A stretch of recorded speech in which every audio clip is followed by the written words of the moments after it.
What's going on, everyone? It's Ben from YGO back with another Retro Yu-Gi-Oh! Video, and we got another Chimeratech format video. I've been loving this format based around SJC Orlando in January of 2007. It's been a blast to play around with.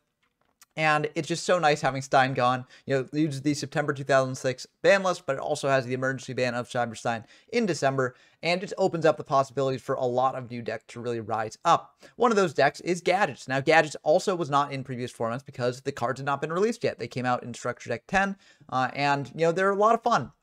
Very iconic set of cards from this time period, a iconic strategy that will be throughout the GX era and even beyond. And it makes sense, you know, because this deck is a pretty good resource engine. Basically, the idea of it is green gadget is a weak monster that searches out a red gadget when it's summoned. Red gadget searches out a yellow gadget when it's summoned, and yellow gadget searches out a green gadget when it's summoned. So basically, the idea is you're just summoning out these cards, getting the other monsters from your deck to the hand, and then you're just doing one-for-one trades, like you're fine if your monsters get destroyed by battle by your opponents, or, you know, you've got Smashing Ground or Fissures to clear them on the following turn, or you can just use Battle Traps to deal with them there, and just keep up constant monster pressure while you use removal to deal with your opponent's threats, and that way, eventually you'll get to a point where you'll always have monsters while your opponent will not, and you'll be able to just sort of out-resource them and win the game.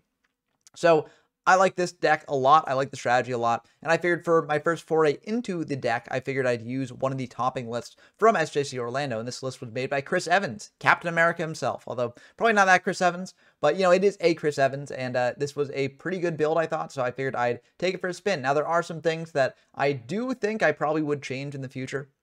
For instance, things like Ultimate Offerings feel a little bit too win more for me. Yes, you can, like, get a big OTK board set up if you flip up Ultimate Offerings, summon out all the gadgets, and swarm the field, attack in for a ton of damage. But I think in general, this deck is fine just, you know, playing the long game and not really going for the big OTK pushes.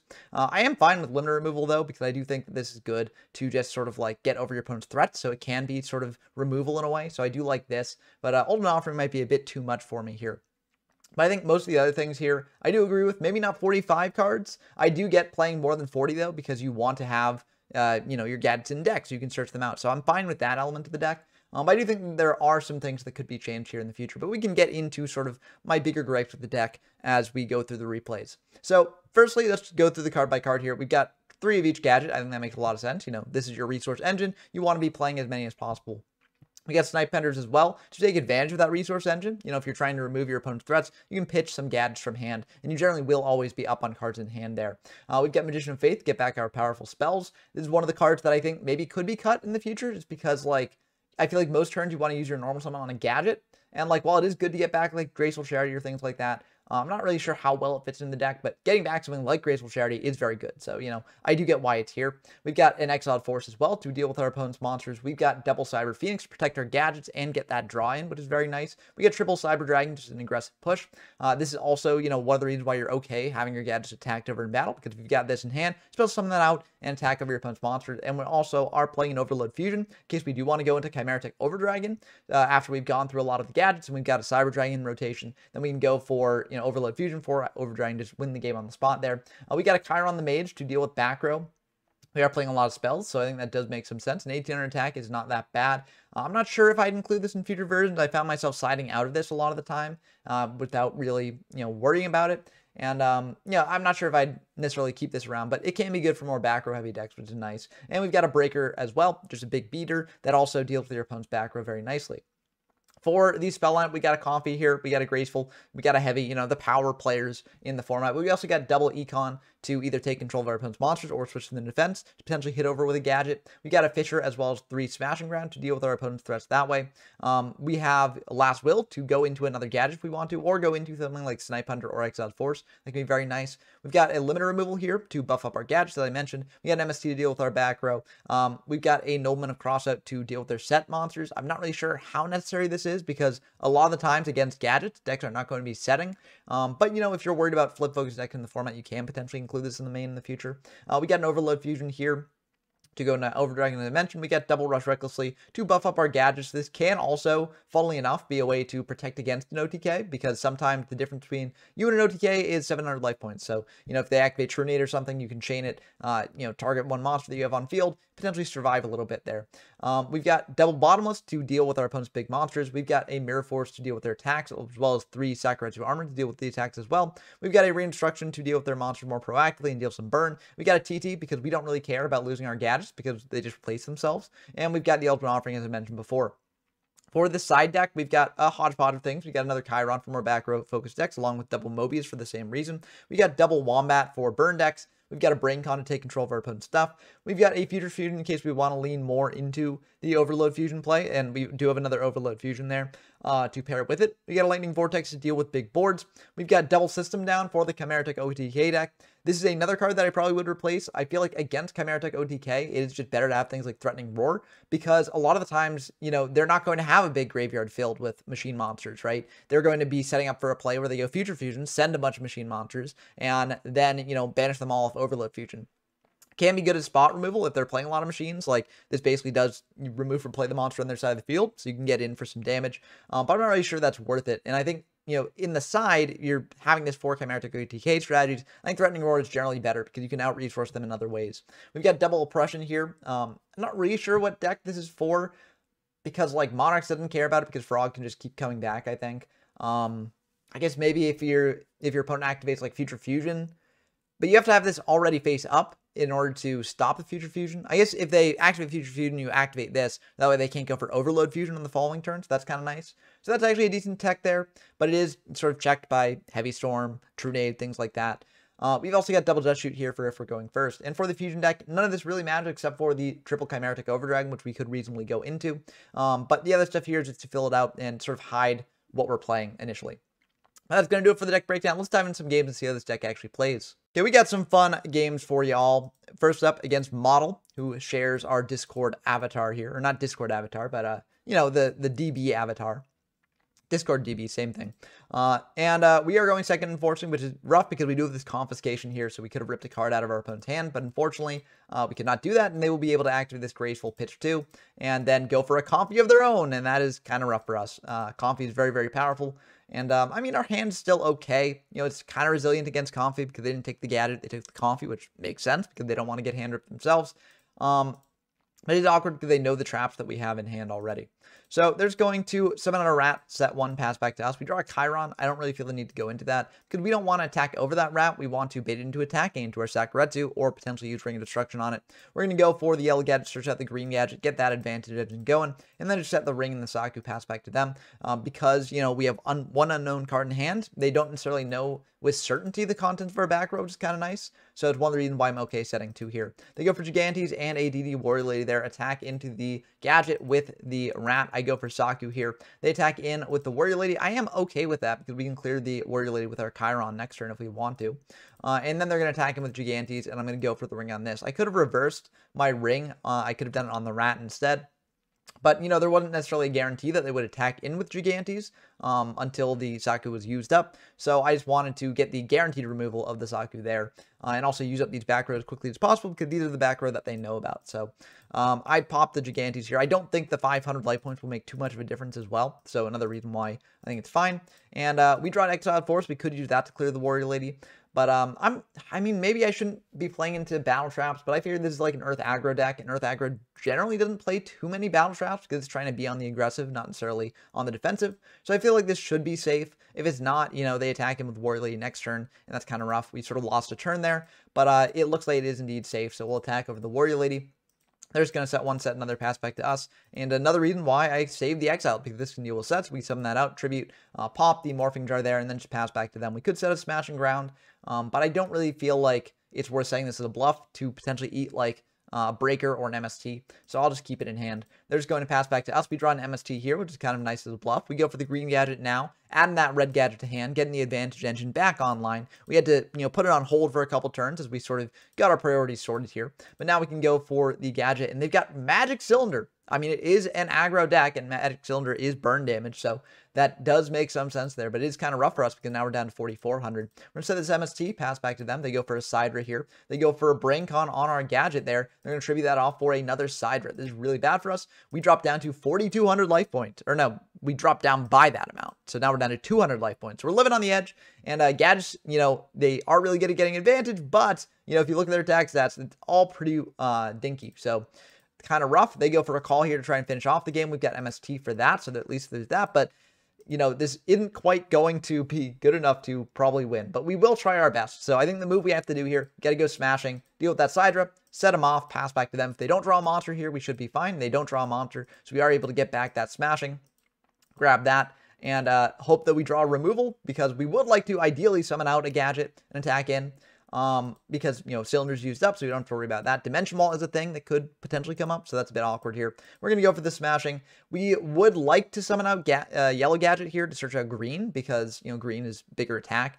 But I think actually, given the protection that we've got in hand with this Rush Recklessly, we actually have to summon out the red, because they've got 2 Cyber Dragons in graveyard. They still have 1 left in deck, and if we use Rush Recklessly to protect a yellow gadget from a Sidra, then that actually is still lethal damage, because that's 200 damage over 1900 attack. So what we do here is we go for the red gadget here, search out that yellow. We still do have, we're getting advantage from this, so that's fine. We attack in for 13, and then main 2, we're just going to set this rush, pass back to them. They're going to go for Trunade. We chain the rush, because any monster that could hit over the gadget will kill us here, so we need to do this now, and they're just going to set 1 pass back to us. And we draw into a Snipe Hunter, and that's the best draw it could have possibly been, because now we can just try and pop that set. We have 2 chances to do that at 2/3 probability of hitting it. So this should be likely to happen. And it turns out their set was just a Snipe Hunter. So actually, we would have lost the game if we hadn't chained the rush there. So it worked out well for us. But yeah, we do hit the Snipe Hunter, and they're just going to admit defeat. And that's going to be the end of game 1. So we somehow managed to pull that back. Surprisingly. And it does make sense, because we did have monster to keep pushing in the end game there, and our opponent ran out of monsters eventually. So, hopefully we can replicate this success in game 2. I side out the Chiron and I think a Knock, and I think I bring in Lightning Vortex and a Braincon. I think that's what I did. But I figured the Knock wouldn't really be that useful against this Earth aggro deck, and they don't really have enough back row to make Chiron worth it either. But Chiron is a big body, so maybe it would have been worth doing.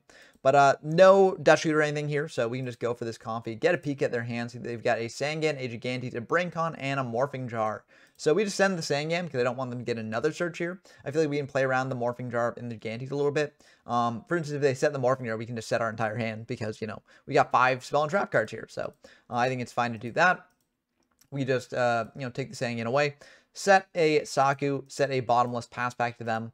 If they go for a Gigantes play here, we got Bottomless for it, so I feel fine about that. They're going to pitch a Morphing Jar and a Comfy. They go for, or not a Comfy, they Knock there. And they go for a Comfy of their own, pitching a Rush Recklessly from our hand. That's fine. They're going to attack in for 1400. We're going to Saku that, just get it out of here. And they're going to pass back to us. We draw a Smashing Ground. That won't help us here. We set the MST as a bluff, because, like, if they do have heavy or something, I want them to use up this and not the econ in hand. But maybe this was a mistake. Maybe I should have just kept the MST. But I did feel like it was worth setting an additional thing here to act as if, this was a replacement for Saku. Maybe if they had blind MST, they would go for our new set as opposed to the old one. But either way, I think yellow gadget should be pretty good here. We'll draw a green gadget from the deck with that. And then we're going to attack in for 12. So I feel pretty good about this. And then main 2, we're just going to pass back to them. I feel like Bottomless should protect the gadget enough. I don't really feel the need to commit an enemy controller into the mix as well. So they're going to go for heavy, so they are able to clear the entire back row, which is kind of rough. They go for a Lily here, banishing a Morphing Jar for the Gigantes. They've also got Premat, and they've got Braincon. And actually, this will be the end of the game, surprisingly. This is basically an OTK. Would this actually have been over 8,000? That's 34 from the Lily, plus 14, so that's 48. And then plus 12, so that's 6,000.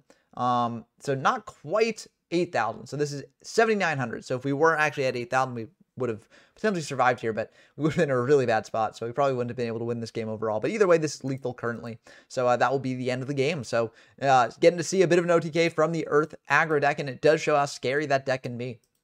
Going into game 3, I did bring in some Dust Shoots. I believed I sided out of the Braincon for a Dust Shoot there. And I feel like I sided out one more thing. Can't remember what I sided out besides that, but I did bring in the Dust Shoots for this because we are going first. Now, the awkward thing here with 45 cards is we're less likely to draw into the Dust Shoot turn 1, but it's fine. We go for a yellow first to search out a gadget from deck to hand. Then we go for Graceful to pitch a green and a red because we already have one green, so I think it should be fine losing the other green there. And then we're going to set a Bottomless and a Rush, pass back to them. And I feel pretty good about this position. They go for a Rhoda here, searching out a DD Assailant. That is fine. And they're going to summon out that Assailant, attack over our yellow gadget here. We are going to let that go through because if we use rush here, it still trades. So I feel like it's better just to use smashing next turn to trade 1 for 1 as opposed to 2 for 1. They're going to set 1 pass back to us. We go for a green gadget here, searching out a red gadget. And then we're able to use this smash and grind here, deal with that DD assailant, and attack in for 14.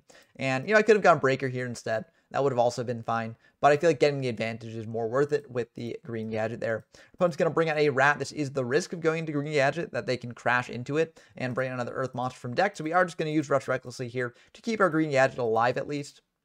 And if they go into a rat like that, it's a bit awkward for us, but we can set a Magician of Faith to get back to smashing and try and deal with that later. So we still do have this green gadget. We also drew a Saku, which is pretty good here. We're just going to decide to set them off, set the Saku pass back. We could have also crashed the green gadget, gone for will for something, but I feel like it was just worth, keeping it like this. I don't really feel like I need to use the will yet. I can save that for later, especially when they have them off getting back to smashing here. So I'm sort of saving our options for later. They go for an MST on the Saku, which is a bit unfortunate. Then summon out a breaker, so we have to bottomless that. And then they'll attack over our green gadget here. This is ultimately fine for us. We draw Limiter, which is pretty good as well. But we can go Magician of Faith here, grabbing back that smashing. We do have a Graceful that we could have gone for instead, but I like the guaranteed removal of the smashing here. So now we can go smash that rat, summon out the red gadget there, grab a yellow to hand, and then get in for 1600. So, we're getting pretty aggressive here. We got Limiter for a big push later as well. We could have also gone like Limiter to pump up the red and then use Last Will to bring something out from deck, but I think that's just a little bit too cute. We don't really need to do that yet. We're going to set the Limiter, pass back to them. They set 2, pass back to us. We draw an MST, so we could use that, but we might as well just use the breaker here. I was thinking about potentially just, saving the breaker pop until after we attacked over the set, but I feel like it's fine just going for the breaker pop, just in case like Mirror Force or something. So I will just, pop the set. Switch them off to defense. It's just a call, so they don't have a Sangan or something to get value off that. And now we can attack into the set monster there. Unfortunately, it's Warrior Lady, so that will unfortunately wall us up here a little bit. But next turn we can do a Limiter play here. I don't want to just use Limiter to use Red Gadget to get over Warrior Lady. I feel like that's a bit awkward, and I want to be getting in for a lot of damage here. So I feel like this should be fine. They go for Exiled, attack over the Moth. Then they will pop our Breaker, which I think is fine. And now it's back to us. We draw Cyber Dragon, which actually is not quite the end of the game, but we can do a kind of neat play here. Tribute over the red for the Cyber Dragon. Then Last Will out and Exiled Force. Pop the Warrior Lady. Attack in for 2100. Drop them down to 2200. Unfortunately, Limiter would not quite get us there, but maybe it would have been worth doing just to sort of like drop them down to 100. But I feel like it's fine as a defensive trick as well. But we pass back to them. They will set 1 pass back to us. We draw a Mirror Force here, and I actually do make a misplay here. I think I can guarantee lethal here if I just attack with the yellow gadget and then Limiter removal to buff everything up. Because, I'm trying to think what else would be in this deck that would cause problems. The only thing that would stop Limiter removal on the yellow gadget from winning the game would be, Maneater Bug. And I don't think this deck is playing Maneater Bug. But if it's Rat, we do want to attack over it with the yellow gadget under Limiter removal, because then anything they bring out off Rat is actually lethal damage when the Cyber Dragon attacks into it. So I should have just gone Limiter removal on the yellow, but I played a bit safe here. I'm like, it should be fine here either way. I'll just attack after it with the yellow gadget, buff that up. And I mean, they've gone through 2 rats already, so this should be fine. But unfortunately, it is the 3rd rat, and they're able to bring out an Exiled Force here. And we'll just attack over that with the yellow. Now they're down to 2,000, so, they can't do any Dimension Fusion plays if they're playing that. We know they're playing on Lily, and they can't use anything with that there. So we'll just pass back to them. I think this should still be fine. And yeah, it is indeed fine. They just had a Brain Con, a Sangan, an Injecting Fairy Lily, and a True Nade. So no way to kill us there, and anything that they tried to do would sort of just not really get them there. So yeah, quite unfortunate for them. But, as I mentioned, either way, we would have won last turn if we had just gone for Limiter, attack over with yellow, and then Cyber Dragon. And also it would have allowed me to set the Mirror Force, I think, a little bit better, but I think this is fine. So, yeah, we do actually manage to win this one, showing the power of the gadgets here. But let's see what happens if we go into the next match against a different type of deck. Okay, we got a game here against Jim Bob, another freaking guest on the channel. We're diving into the games here, and we do win the rock, paper, scissors, which is very nice for us. We are going to be going first here. And we have a Bottomless, a Cyber Phoenix, a Cyber Dragon, a Yellow Gadget, and a Heavy Storm, along with an MST there. I think this is fine. We can just go for Yellow Gadget, I think. We could have also just summoned out the Cyber Phoenix in attack and just sort of tried to get the draw there. But, this is effectively a draw, right? We're searching our deck for specifically Green Gadget. So I think that's fine. We can set the Bottomless, pass back to them. Then we got MST. That's a bit unfortunate, but I feel like Bottomless should be good Otherwise, they go for upstart here, draw 1. They go for graceful here as well, draw 3, pitch 2. They're thinking about what to pitch, and they pitch a call and an MST. Now, from this position, I think, okay, they probably have a breaker if they're pitching the MST there. And I'm like, I'll save bottomless for breaker. And what I should have done, what I should have used bottomless on the Cyber Dragon. Sure, we don't know what's coming out next, but I feel like, you know, breaker's most likely coming out next, and we can just bottomless the Cyber Dragon, attack over the breaker with the Cyber Dragon in our hand. So we should have done that. We do have a ton of spell and trap removal as well in case they did set back row, you know, so I don't really feel like we would have been at too much risk. And also, if we bottomless the Sidra, if they're on like a Chimeratech deck, that's banished now, so they don't really have it engraved for Overload Fusion. So this was just a big misplay on my part, and it forces us to play a little bit suboptimally on the following turn. So kind of rough. I mean, it's not the worst thing in the world, but, you know, it is kind of awkward here. We go for MST on the back row.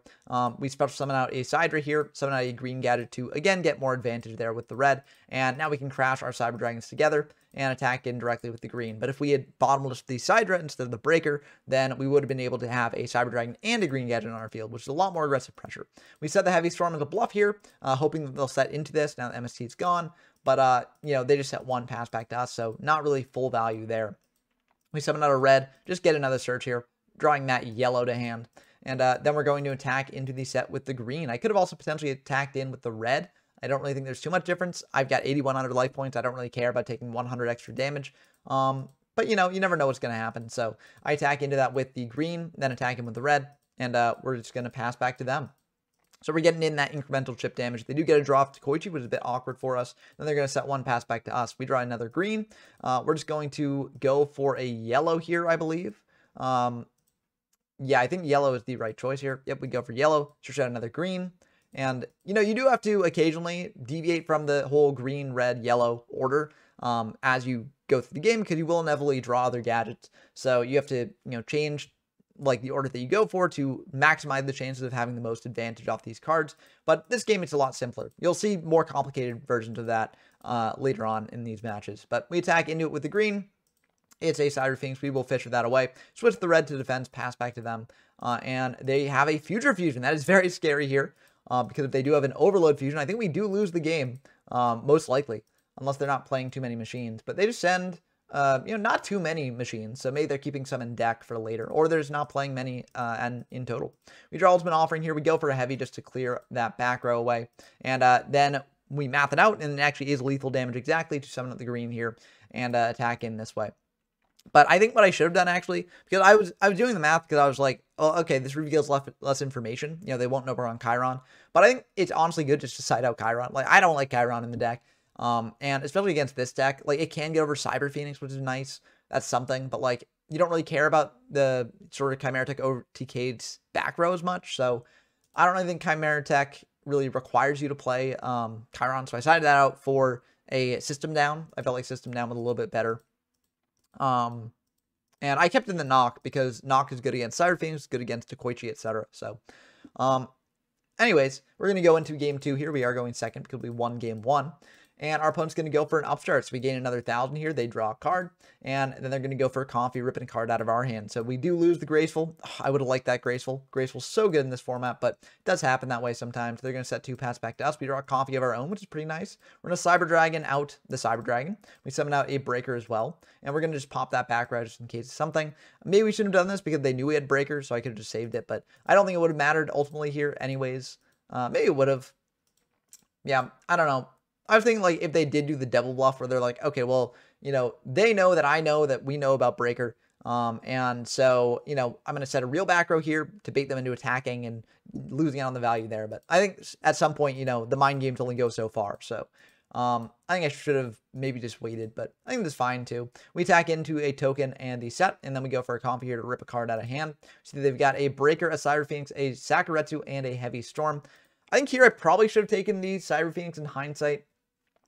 Because I don't want them to get the draw if they summon that out. I figured, like, if they summon out Cyber Phoenix, that's more damage. So I felt like it was fine just to get in a bit of chip damage over the Cyber Phoenix. But knowing it's a Chimeratech OTK deck, you know, they were playing Future Fusion there.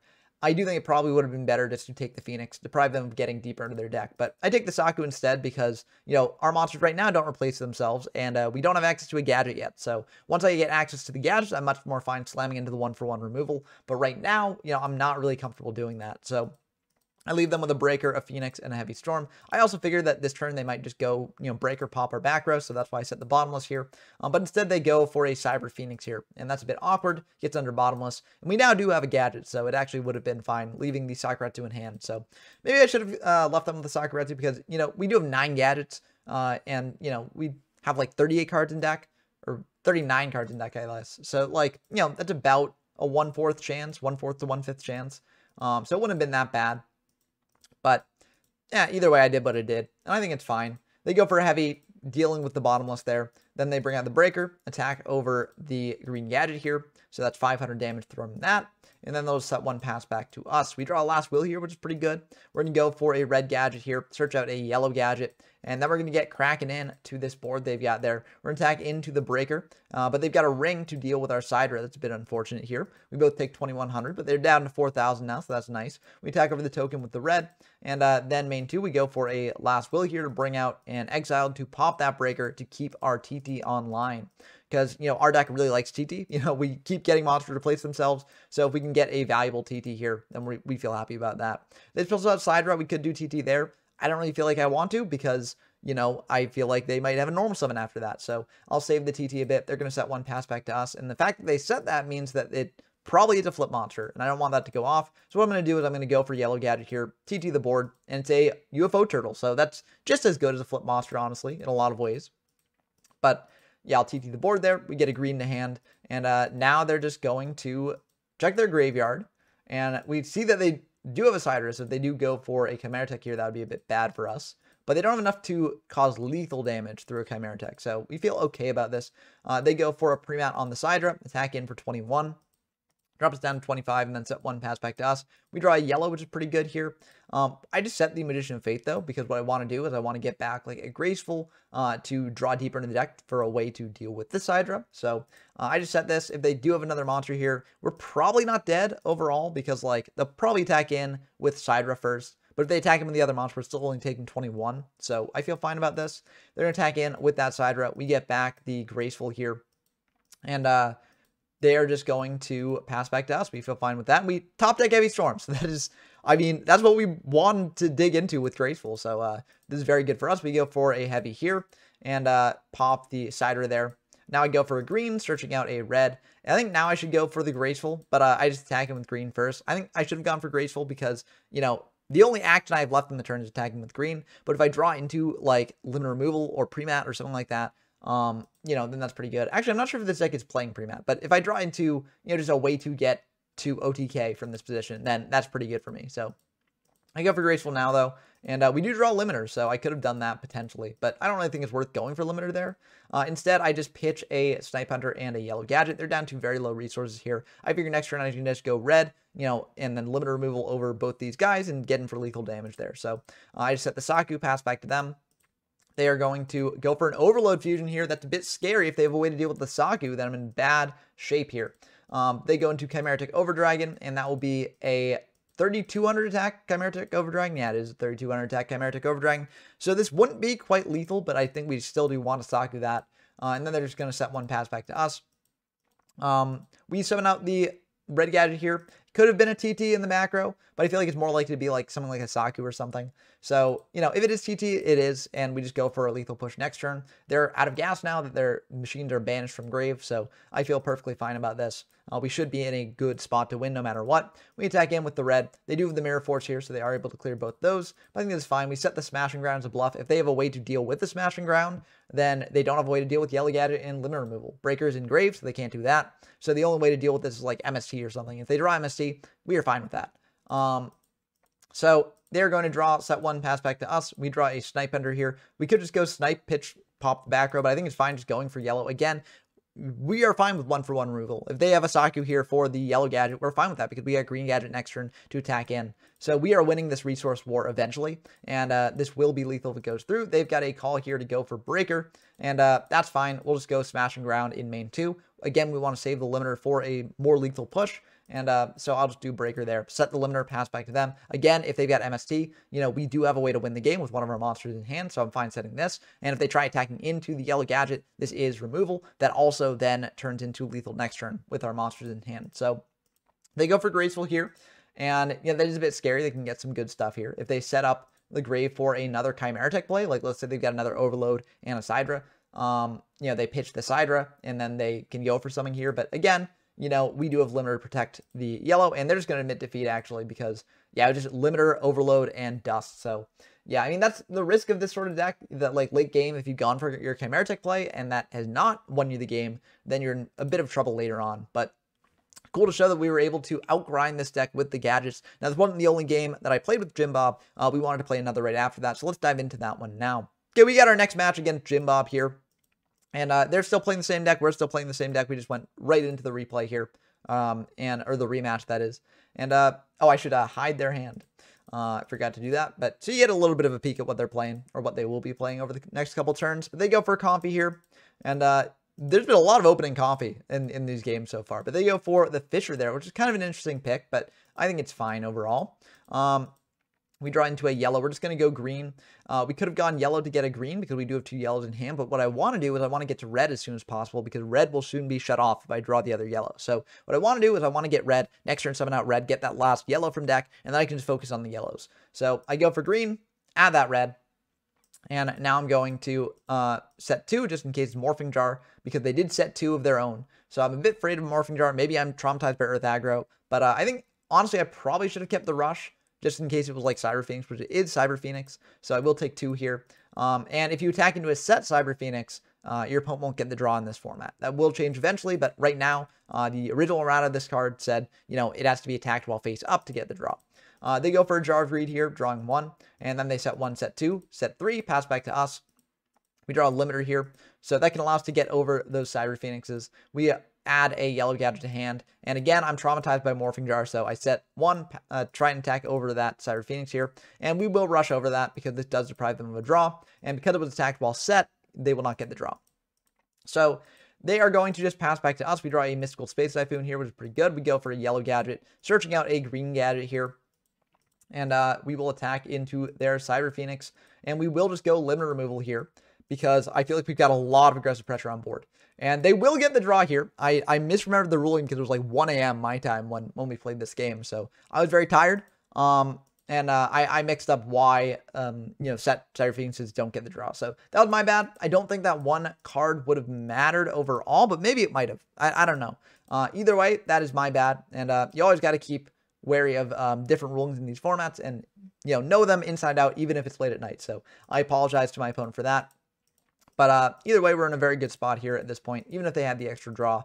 But it might have changed things later on in the game because, as you'll see, this is a bit of a slogfest. And, part of why it turns out the way it does is because of, maybe not getting that 1 extra draw. So we'll see what happens here. We just bring out a yellow to search out a green.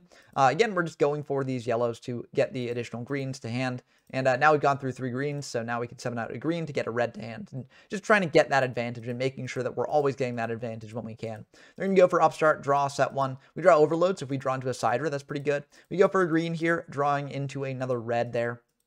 And I believe that we have 1 more red left in deck. Yep, so next turn we'll go for a green to get that last bit of advantage. And then that should be all of our gadgets. They're going to go for a Scapegoat here, getting 4 tokens out. We'll just attack into 2 of them. Against a Chimeratech OTK deck, you don't really want to leave the tokens around to lock up zones because once Chimeratech comes down, it pops everything on the field, on their side of the field, that is. So it doesn't really matter about zone placement. They can just get around that. So you just want to keep attacking in.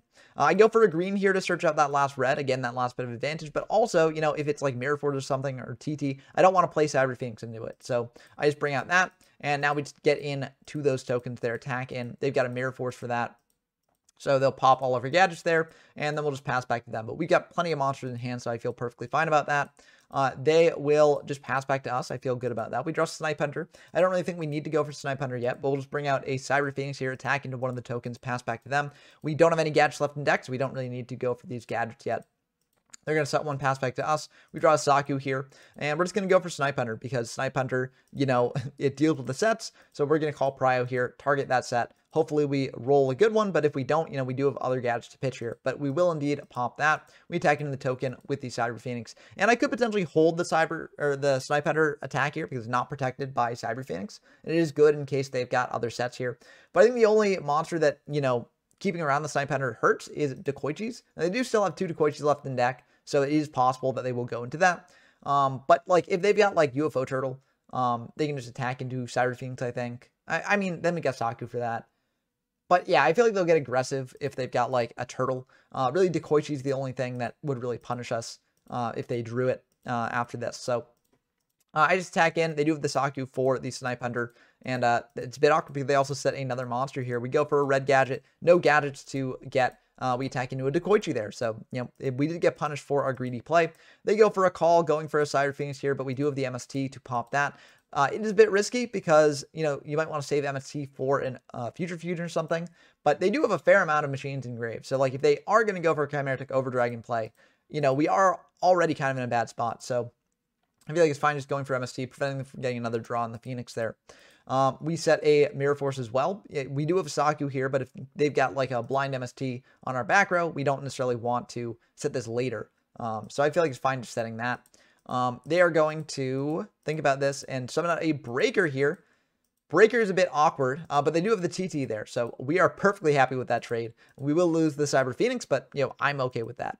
And, you know, it's funny because the Breaker actually makes the Mirror Force play, you know, pretty good there, because if they had Breaker popped like one of these, then we would have the other to pop the Breaker there. So we draw into Cyber Dragon, which is also pretty nice. We don't quite have lethal if we go for, or actually we would have lethal. Yeah, we would have lethal, but we wouldn't have protection. So I think it's fine just going for the red gadget here, saving the Cyber Dragon play for later with the Overload. But yeah, I mean, we couldn't bring this out anyway this turn, but like if we had wanted to do this the previous turn, then you know, it would have actually been a very risky play, I think. So but anyways, we're attacking with the red. They've got a ring there, so they've got to do what they got to do, drop down to 700 now. Pre-match shut off, brain con shut off, so I feel pretty good about this.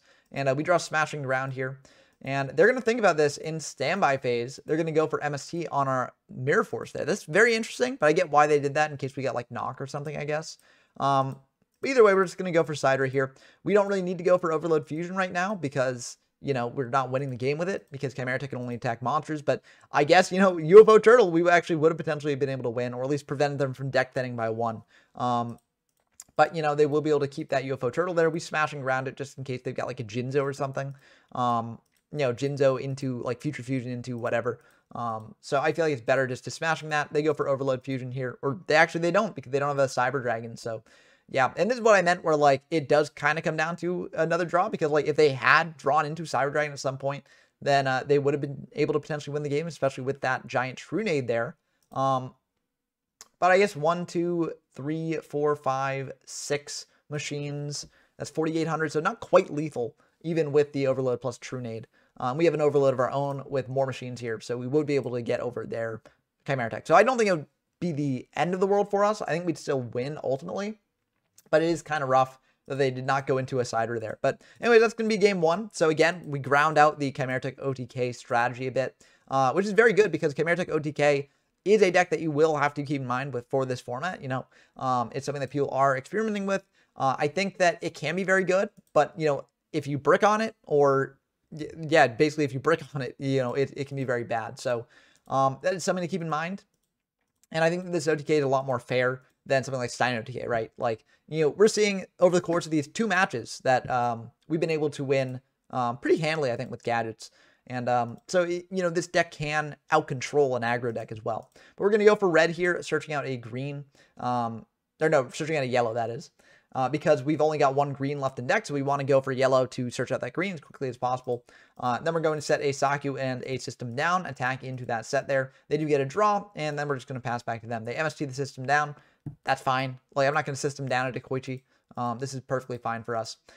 They're going to go for a Jar here, draw 1, and we'll pass back to them. They go for an Upstart here. We gain 1,000. They draw a card, and they're just going to set 2, pass back to us. We draw a Smashing Ground here, which is pretty good. We go for the yellow to search out that last green, and now we'll attack into the set and try and get in for some damage. Again, I probably should have attacked him with yellow instead of green, because again, that 100 damage probably won't make a difference, and we would have been able to get in for 100 more.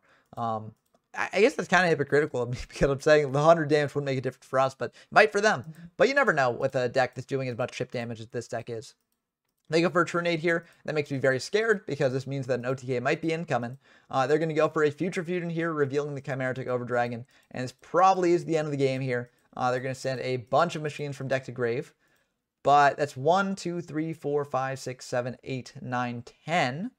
So that's only 8,000 attack on the Chimeratech if they go for overload here. So actually, we're not dead. They go for, okay, well, actually, yeah, they need, this will be 8,800 attack. So that'll be 7,500 points of damage. But again, we're not dead. So that is nice. And, you know, I guess they didn't really have as many machines in deck as they anticipated, or they just miscalculated here because they got a UFO turtle, which will actually drop us down to 100. So maybe they're trying to save some of their machines in deck, save some deck knowledge. But they just miscalculated the total there. But we're down to 100. And yeah, it's a bit tricky. They're going to set one pass back to us. We draw a Comfy here. And that's not good for us because we don't have the life points to pay for it. We can Smashing the Chimeratech at least, then set a Cyber Phoenix, set a Comfy here, pass back to them. Or set a Saturetsu as well. The Comfy is just a bluff to eat like an MST or something like that. They're just going to set one pass back to us.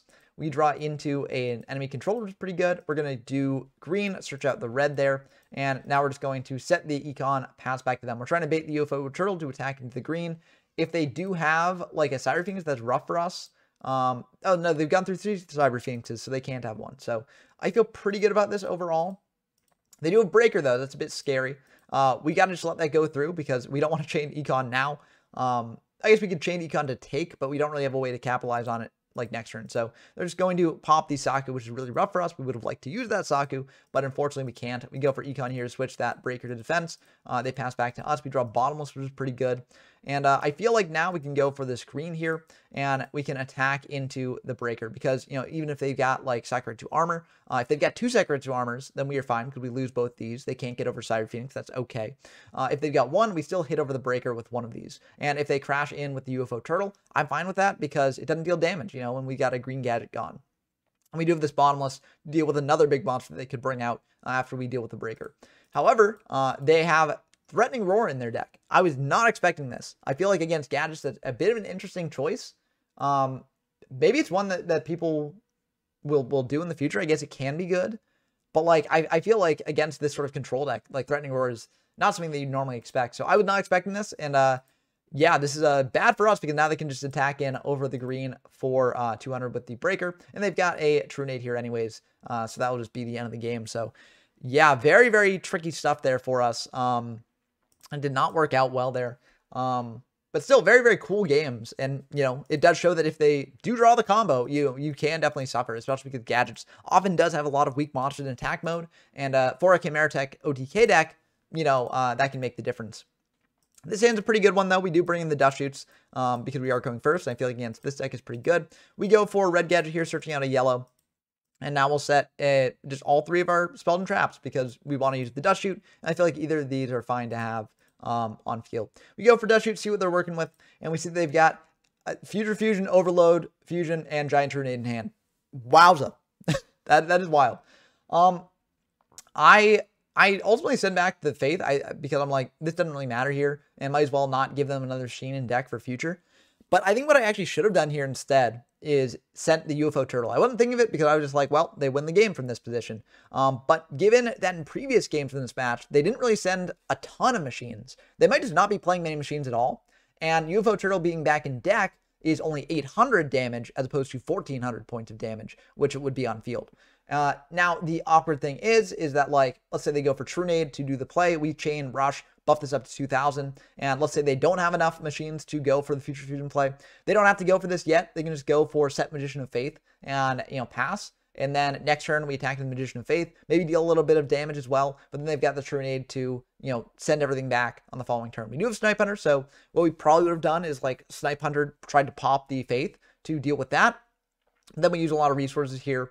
And so it might be a bit awkward for us to do that. But I wasn't really thinking about that. I was just thinking, like, well, you know, maybe, I don't know. I just think I lose the game no matter what. So I send back them off, you know, again, because I don't want to give them another machine in deck. But I think actually we would have potentially been in this game if we hadn't done that. But that's sort of like more hindsight than actual, you know, game sense. But I think, like, in terms of the game, you know, we have to just hope that they don't have enough machines in deck to actually make this.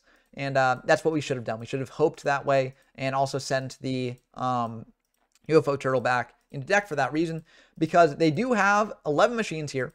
This will buff this up to 8,800. That's dealing 6,800 points of damage. And then the UFO turtle will be 1,400 more. So this will only barely kill us here. And if we had left with the Moth, this would have been at 9,600 potentially. But that's only 7,600 damage. Moth is 300 attack, so that would not be lethal damage. We would have been very, very low, but, you know, they still would have had to kill us the rest of the way, right? And if they had gone for the Moth play, we would have potentially had to play with the Snipe Hunter there. So I think that this game was potentially winnable despite our opponent opening full combo. And that's kind of wild to say, but that's a mistake on my part. And, you know, misplays will happen. You know, it happens to the best of us, and I'm definitely not the best of us. So I hope that you enjoyed these replays anyways, though. And I hope that they showed that this deck, you know, potentially had legs. Now, we didn't play this deck against things like Monarchs, and Monarchs is another bit of a more controlling strategy, and Monarchs also have bigger monsters, so that can give this deck a little bit of trouble. So, you know, I think this deck does want to thrive against decks that sort of go more all in and use up the resources more quickly, because this deck can sort of outgrind them beyond that. But Monarchs is a very, very tricky deck to deal with for this deck. So, you know, maybe if Monarchs is more prevalent in the metagame than things like Chimeratech OTK, this deck will suffer from that. But I think overall, if you want just a fun deck to play, a fun control deck to play, and one of the most iconic decks of the GX era, Gadgets is a good one for you, and this is its first sort of incarnation. And of course, as I mentioned, you know, there are things you can change here. I don't think necessarily like System Down should be in the side deck. I think that should probably be replaced with T-Roar, and you can sort of shore up this matchup a little bit more firmly. I think maybe the Chiron could be cut. You could maybe even cut the Moth or the Knock or something like that. A lot of different things that you can chain with it. And also you can, of course, adjust the deck size as well to your taste. Again, it's very, very flexible. I think that's part of what draws so many people to it. But that's going to do it for this video. I hope you enjoyed as always. Let me know what you think about Gadgets down in the comments down below. Do you think this deck is a top tier one, or do you think that once people know how to play around it, it becomes a lot worse? Also, you know, if you like the video, do all the YouTube stuff, like, comment, subscribe. It helps grow the channel even more. We're trying to reach 1,600 subs by the end of the month. And with your help, I know we can do it. Also, if you want to play games in this format or any other format that I feature on the channel, join the YGO from Zero Discord server linked in the description down below. But that's going to do it for this video. I hope you enjoyed as always. Big shout outs to my patrons, GMYFS, Rinswin, Porkchop Coon, Brent Donker, Tyler Compton, and Downtrick. It means a lot that you all support me in this way, encouraging me to make more videos like this in the future. And until next time, I've been Ben from YGO from Zero, and I'm signing off.